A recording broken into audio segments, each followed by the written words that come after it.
All right, so it is November 13th, and we're here for our regularly scheduled board meeting. So I'd like to start with the Pledge of Allegiance.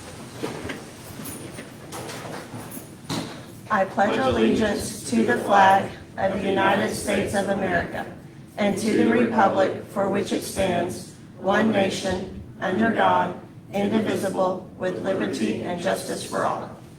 And I'll follow that with a moment of silence.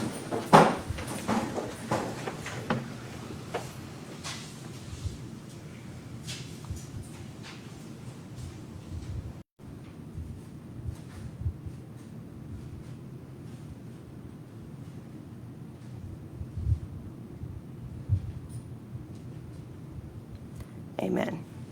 All right, Mr. Martin. Welcome to our November board meeting.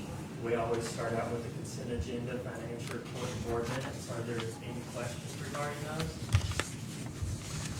Okay, with that, I'd like to make the recommendation that the consent agenda, financial report, and board minutes of the regular board meeting and the special hearing held on October 9, 2023 be approved as submitted. All right, so we have a recommendation. Do we have a motion? I'll motion. Motion by Sarah. Do we have a second? I'll second. Second by Ryan. Any further discussion? All in favor? Any opposed? Okay. Up next is probably the best part of the meeting, is where we talk about our students and staff, the success and recognition they have. Earlier this year, we were notified that the intermediate school was recognized as a school on the move, and our middle school was recognized from OEP for growth, and we told you last month they'd be coming here to present on that, so that's what they're here to do. So we have the intermediate team and team from the middle school to present, and they do a fabulous job, so we'll go ahead and turn it over to Ms.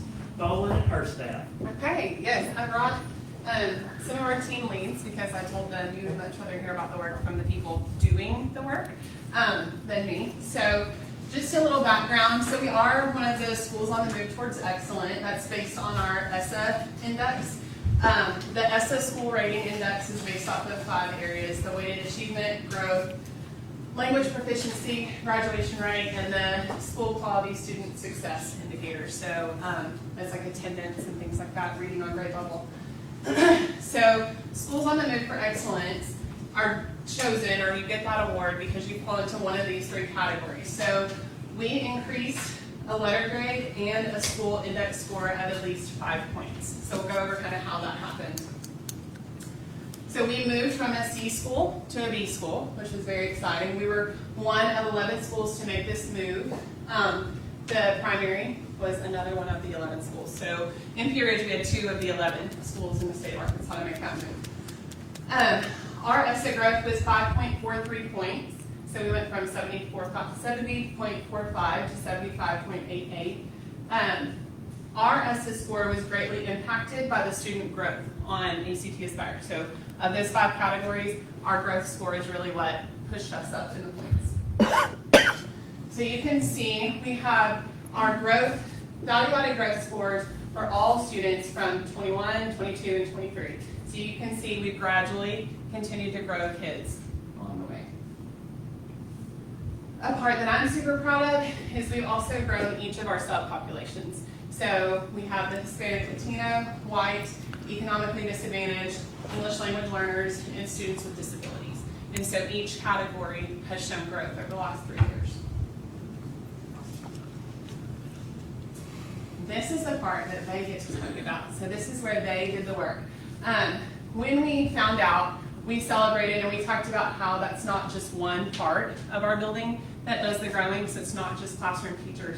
We've got people in keyboarding that work on how to type quickly so you can get your writing responses done, things like that. So they're each going to talk about a component that helped us get where we are, and then we'll talk about what are we doing now that we've gotten there.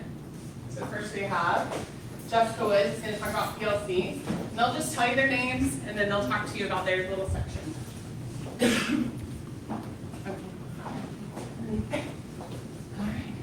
Okay, so this year, or last year with the PLC process, we really focused in on the 4 questions of what we want kids to learn, how we know they learned it. And last year we really focused on that intervention piece. So what do we do when they don't know it? And so you'll see that there are win times different things they did for small group assessment, we really focused on those low students. This year, our focus is on enrichment as well. So we're looking at what do we do when the kids do know the information, because we are getting them a little bit higher than we have. And so we're working on extending on grade level standards within our classrooms. And what is your name? I'm Jessica Woods. I'm Daylene, and I teach third grade at the intermediate teach path. We've been nominated as the team leads for our building, and so we facilitate the conversations during the PLC meeting, and those conversations have started to be more teacher-led in the PLC time, so it's kind of cool to see that transition. My name is Hannah Latelling. I teach fourth grade literacy. So this is our fourth year implementing Wit and Wisdom and illustrative math, which has been huge. It sets up our lessons so we don't have to spend as much time planning that part, and we can spend more time focusing on the data from our assessments, which then we can use for intervention and enrichment. Hey, I'm Lindsay Gertis, and I teach fourth grade math. Each grade level team works together to develop common assessments that are tied to our specific essential outcomes. They then get together and discuss what mastery of the essential outcomes look like for the students. I'm Megan Ballard. I'm fourth grade literacy. Another thing we do is Win Time, which stands for What I Need. It's where we take the opportunity to personalize and differentiate our instruction for all of our students. So we do this through remediation plans, intervention plans, and enrichment plans. And then for map data, I didn't have enough of them, so I'm taking up the ones that they choose. For map data, we really look at the correlation between when kids come from second grade, like where are they at, and whenever we get them in the fall, did they regress over the summer? Did they gain over the summer? We saw really actually good gains this year on our fall assessment, which was exciting for us. And then in the winter, we'll take another one, and then spring we'll take another one. So that just kind of helps us monitor. Like we have the CFAs throughout, but it helps us monitor on a different level whether or not the kids are making progress. So, like I said, we celebrated with the big announcement. We had the party poppers and party horns and I think cookies or something. Yeah, like I don't remember. The students, that's a little bit hard for us because only about half of our kids even know what we're talking about whenever it comes to ACT Aspire, because our third graders have not taken that. They've taken MAP. So they know when we goal set for MAP testing, they know the importance of that. So that's more where our celebrations with them come from, just because they don't have the experience yet of that. And so our fourth graders can understand it because they've taken it, they know what it means, all that. Our third graders, like I said, we just kind of celebrate the MAP ones along the way and then try to explain to them what the difference is when we get to the test in April. Okay, and where are we going? So we're super excited that we got that. But if you know me and you know them at all, that was really great, but now what? So like we're not ready to just sit back and enjoy, we're ready to push forward. And so the next piece for us is the achievement piece. So we've gotten kind of a good formula for growth, it feels like, but now we've got to take those kids that are achieving and continue to push them higher. So they can kind of talk to you a little bit about what that looks like. My name is Julia Rathbuer. I teach fourth grade math. I'm also the building learning coordinator for the intermediate school. I'm going to talk to you about our Guided Coalition team. So we are a group of teachers that lead the change in our building. So we dedicate ourselves to improve the foundational system that, and the structures that we have in place to ensure that we meet the school's goals and our mission and vision, as well as meeting the needs of all of our students. We're committed to making positive changes and focus on that long-term success. Just because we're making gains, that doesn't mean we stop and we continue to strive for what is that next that Ms. Boland had talked about. So, and along that, again, rigor checks. So a big thing for us is making sure we're teaching to a high level all the time. So sometimes it's really easy with as many transitions as we have in the district to not know where kids are coming from. But a lot of that has come from collaborating with the primary school with second grade and saying, okay, how far did you get them? And where do we need to pick up and run next? So that's been a really big focus for us this year as well. Academic and social behaviors. So as you raise the rigor, sometimes kids don't appreciate that when we see behaviors. So working with them on what it means to persevere when a task is hard, and how do we respond when we don't get it right the first time. So that's a lot a lot of shift that we're making this year as you raise the rigor and behaviors start to climb. How do we address that at the same time? So we're working through that with, you'll hear about that a little bit with our MTSS system.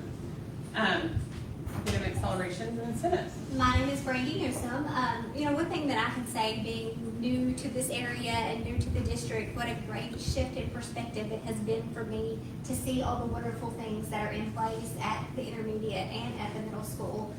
One of the things that I wanted to talk about is the academic incentives that the teachers have, like an example in math, they do multiplication masters. So once the kiddos reach that checkpoint, the teachers have incentives for them. Of course, incentives are super exciting. Our literacy teachers are providing pizza parties for the classes that read the most. So lots of good things in place. We have an attendance committee, so our last professional development day, so part of our ESSA score is attendance.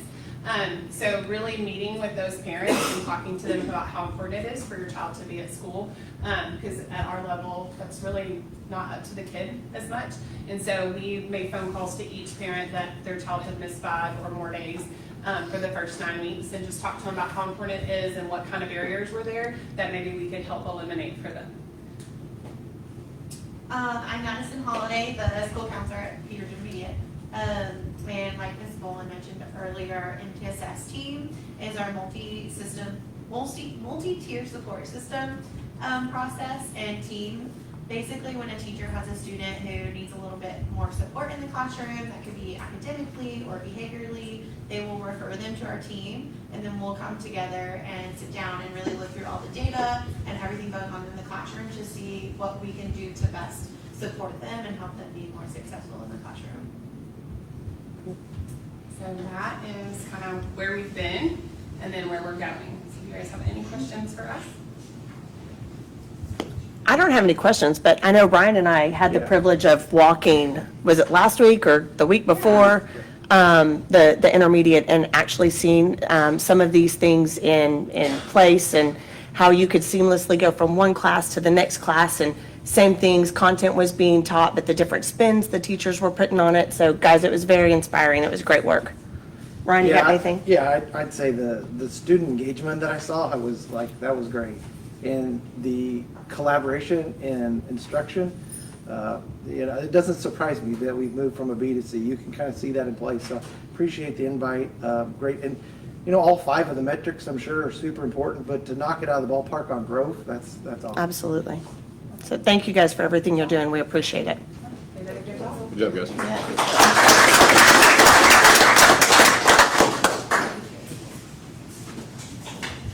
Okay, so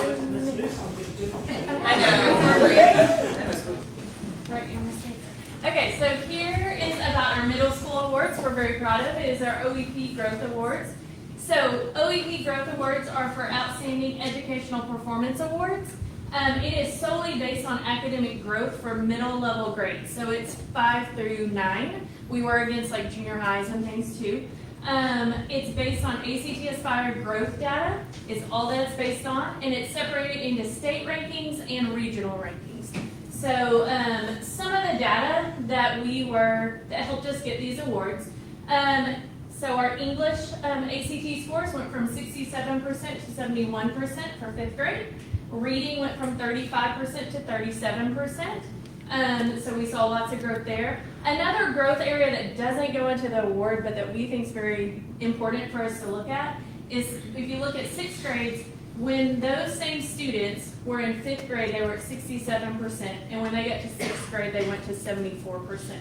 So that tells us that we are growing those same students. In reading, it went from 35% to 44%. And in math, we went for 5th grade. In 4th grade, they were at 41%. They went to 55% by the end of 5th grade. And for 6th grade math, you can see the growth from 22 to 23 was 2%, but also from 5th grade to 6th grade, they went from 57% to 73%. So you can see from this data why we won our awards, so I'm about to tell you about. We got best overall growth scores for 2023, and we were ranked number 16 in the state of Arkansas for the middle level school. We also got fifth in the state for math growth and 4th in the state for Northwest Arkansas for our region. So we are very proud of those. Some of the celebrations we had from it, we did have our staff meeting. I think we had Google cookies also, so we love those. We did some student announcements. Now, to the students, they still don't understand that growth from year to year as much. So one thing that we do with our students to work on growth is that map data also. Throughout the year, as they grow on their map data, we have incentives. We have Happy Wagon. Last year we did silent disco for those that grew on their map data from the beginning to the end of the year. If you've never done a silent disco, it's super fun. This year we're putting in our house points, and they're getting house points as they grow on map data. They're also getting house points as they achieve proficiency on their essential standards. So those are some of our celebrations. Now, some of the work that our staff did last year, don't worry, they're going to come up and share in just a minute, but we did work really hard on our PLC process with our team leads and our building learning coordinators. They took more of a lead in the PLC process and in their teams and ownership to guide their teams in that. We started Feedback Fridays last year. We had classroom observations. We have taken that one step further this year, but that was a really good start last year that I think helped our growth. We have curriculum implementation of Widow Wisdom IM. Essential standards, we really nailed down what our essential standards were and where we're teaching those. Our proficiency skills, our teachers understood what the students needed to be proficient at to show proficiency on those essentials. We did vertical alignment throughout the grades and throughout the different buildings, as Mindy mentioned, as we transitioned through to see what standards that we needed to continue as we go. And also our win time was based on intervention needs and on our data.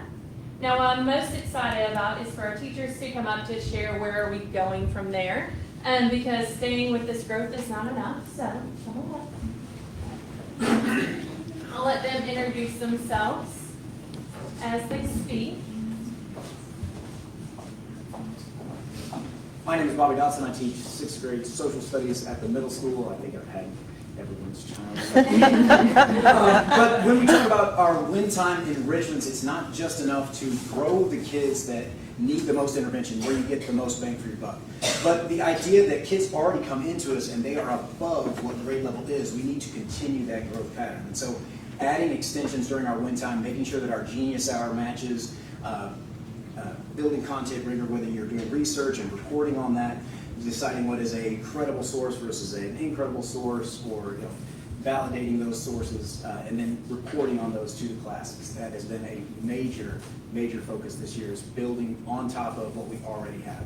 So as they come into us and they have higher grades and higher percentile levels, we want to make sure that they continue on that same trend, so that their growth scores help the overall. With targeting standards and curriculum, we've really worked this year on our Tier 1 curriculum and making sure that we understand why we're doing each assessment. So we started this summer with that work with all 4 of our core content teams, and have continued that this fall. Our teachers are working to identify what we are assessing on our big standards, but then working backwards. So each time they go through a lesson, we're identifying what exit slips can we use to pace out, what pull downs are we using, to be very specific and intentional about what we are assessing kids on and how we're teaching them throughout the unit. I'm Carrie Snyder. I teach 6th grade math at the middle school.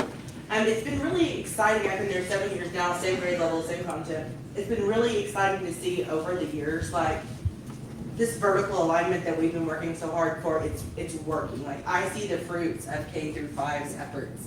And so students are coming to 6th grade more prepared to learn at grade level and higher. And so because we have those opportunities in the classroom, this year at the middle school, we're taking that opportunity, that time, to actually provide Tier 3 interventions. So that is for students that have some gaps or some holes in their previous grade level understanding. That's going to give us time to kind of fill those gaps and those needs. So it's been really exciting. My name is Kyle Tielemar. I also teach 6th grade math with Snyder over here. So, last year around this time, the middle school came and we talked to the board to share some of our successes. And the message was that we're not done. So I'm super excited that we're back as well to share our new successes and our new goals. One of the things that we're doing to push further ahead is we're making sure that we empower our students to take ownership of their own learning. We want students to be a part of that process. I mean, obviously they're learning, but we want them to take ownership of that. And that work started with proficiency skills during the summer. We looked at the new Arkansas State standards and we started saying, hey, what does mastery look like at a 5th grade level? What does mastery look at a 6th grade level?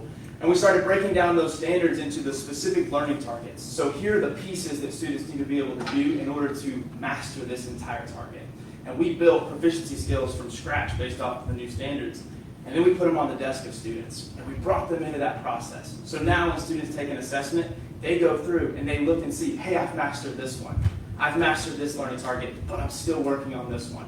And so it's creating that ownership. And then they took it a step further, and students led parent-teacher conferences during the fall. They took those proficiency skills, and they sat with their families and their parents, and they talked about, hey, here's my grade, and here's why. Here's the things that I got and mastered.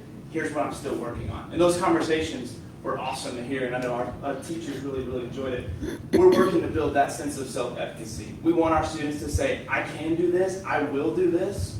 My teachers are here to support me, but I got this, and this is my education, I'm going to take ownership of it. That's where we're going next.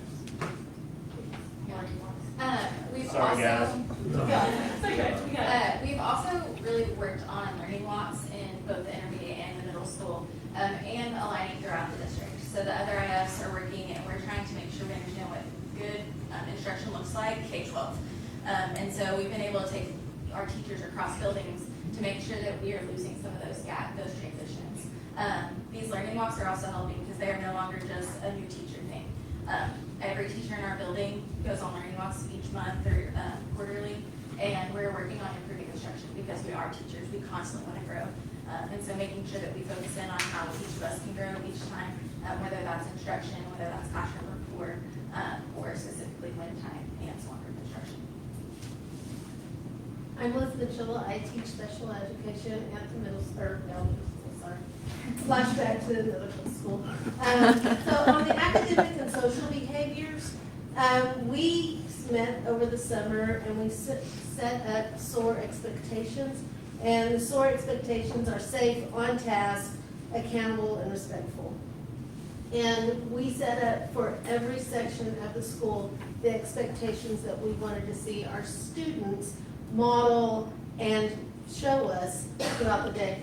We even set up videos to model for our students what it looked like and what it didn't look like, to help motivate them and ensure that they are following our expectations. We set up the house system that Ron Clark designed, and our kids are really buying into it. It has developed a family, per se, with our students. They look at each other and they're like, they see somebody in their house not doing what they're supposed to. They're like, oh, remember SOAR, we get points if we can SOAR. So it's been a real joy seeing their academic and social behaviors grow, and I'm really excited to see them continue this growth. So the last piece, perseverance is the key to success. So although we are so happy to be back here again, we are going to continue to keep pushing our students and look forward to the growth for next year. Any questions? No, guys, thank you. Yeah. Thank you very much for what you're doing. We appreciate it.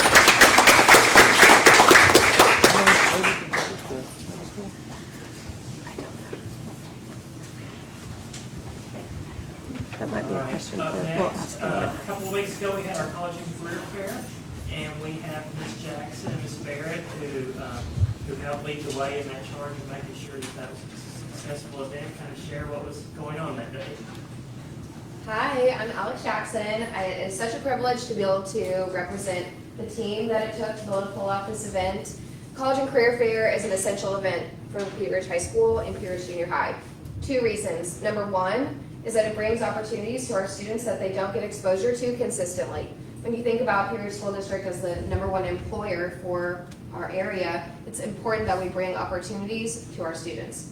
It's also important for our stakeholders, the people who invest in our students, the people that hire our students, people that want to learn more about what we're doing each day. We want them to feel welcome in our facilities. Yeah, so we are so excited to talk to you all about this event that we held. This is the second largest event at Blue Ridge High School after graduation. So it was super exciting to gather together as a community. We had over 50 colleges, recruiters, and businesses that were able to attend. We also had some extras this year. We added virtual reality, we added headshots, and we added raffle prizes for our students. I was really proud of our headshot team. Those are our communications interns. There's 10 of them.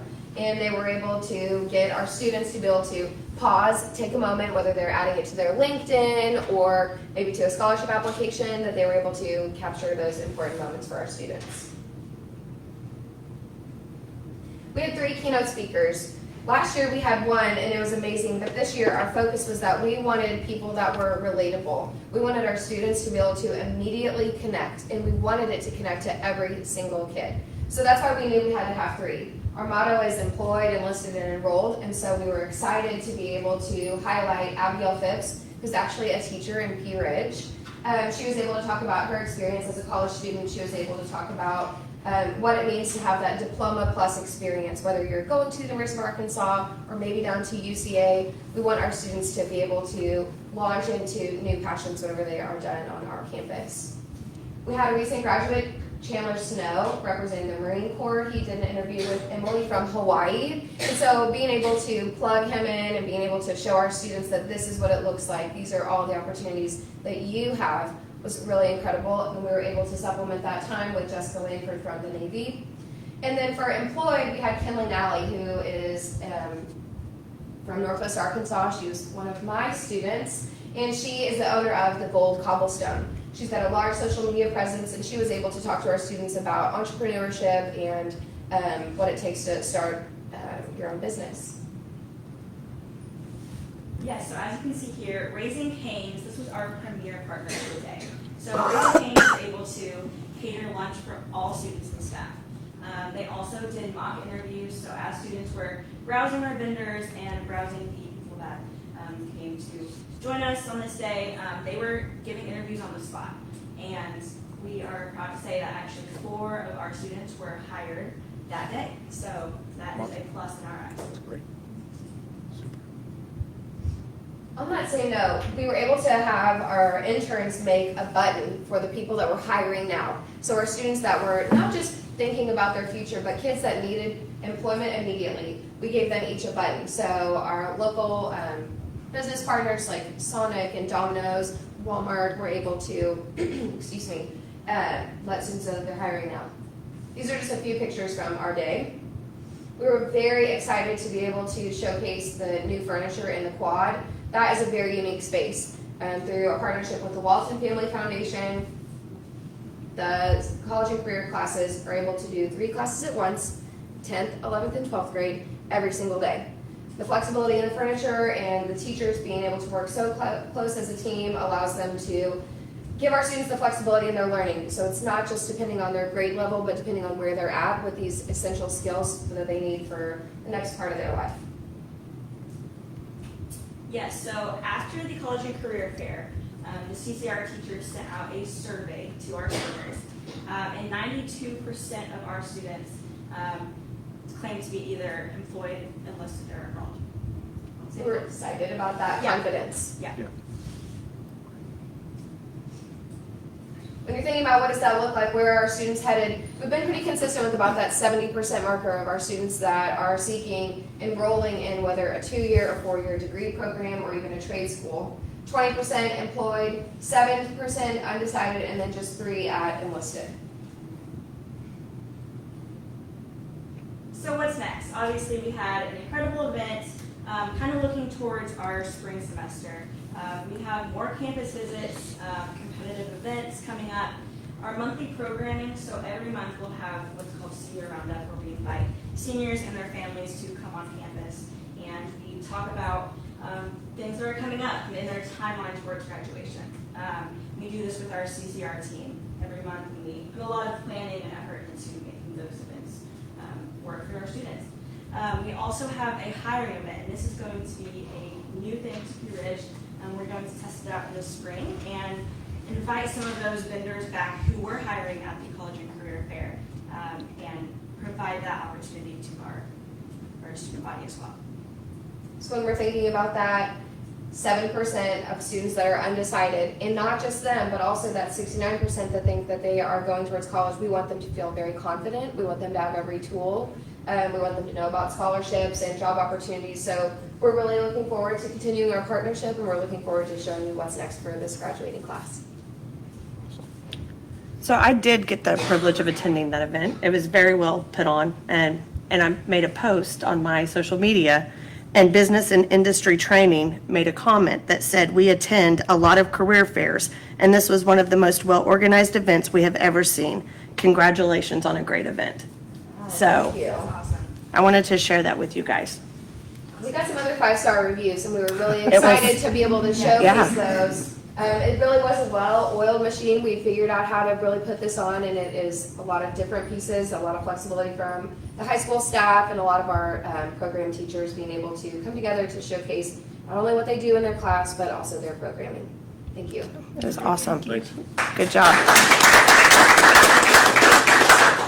I know it's not on the agenda, but before we move on, I know we had a day at the primary, the fall festival, and I wanted to make sure we had a lot of student volunteers from intermediate, middle, junior high, high school. I mean, the gamut. I wanted to say thank you to all of them for coming and volunteering their time to make that a successful event from our students. I mean, do you know how many, Ms. Bennett? It was a lot. I'd say anywhere between 20 and 30 students. So just make sure that we recognize those students too for their time and efforts with those littles. So I appreciate them. Absolutely. Next month, y'all will be hearing from the primary and the junior high. They're going to talk about visible learning and the impact that it's having in their buildings. Can't wait. How exciting. Hey, what month, is it fall, what month are we going to visit the middle school? Because I think it'd be great when we do that visit to look at some of those essential standards and proficiency skills they're talking about, just to kind of get our head around I it. think I'm planning your next visit to be the secondary one, but then the next Okay. one we can follow up with the middle school. Maybe March or Absolutely. something. Perfect. Awesome. I guess Ms. Sullivan, Ms. Newsom, put that on your camera. Guys, thank you all very much for everything you're doing for our students and for the district. We appreciate you.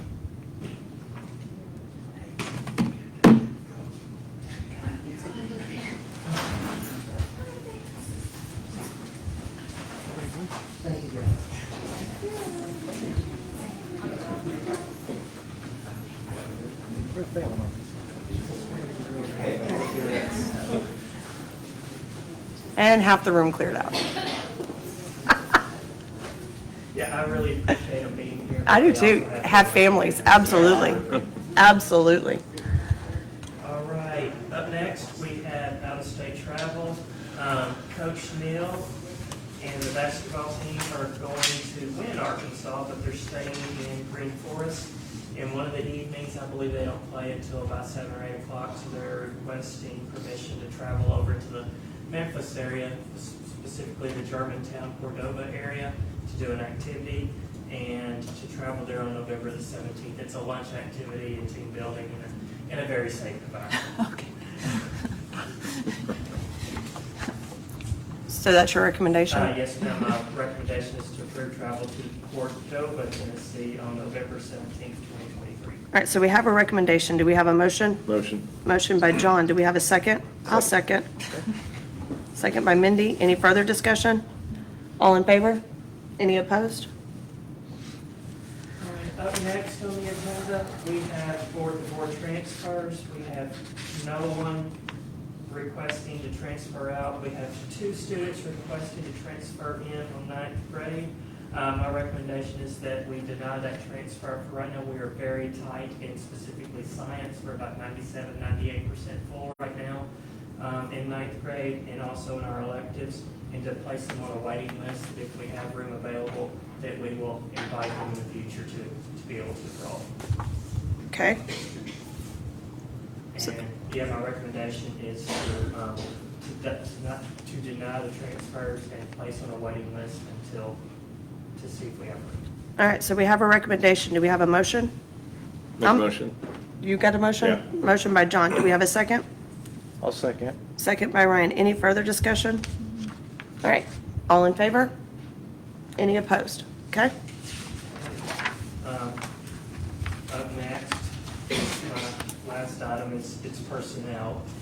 And I don't see any reason for executive session, so we'll just keep going.